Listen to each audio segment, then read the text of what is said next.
All right. Well, we're leaving the ocean. Here, catching the 128 into Boonville. And it's just gorgeous. I should have filmed some of the ocean. Sorry about that. But, hey, here come the boys.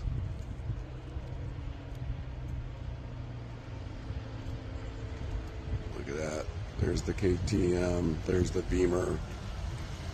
Looking good. A little bit of rain today. Wet pavement. Taking it easy. Here comes our other big Beamer, followed by our truck, our Jeep. We have a representative Jeep and motos and Jeeps. Kind of going away. Truck and our last truck.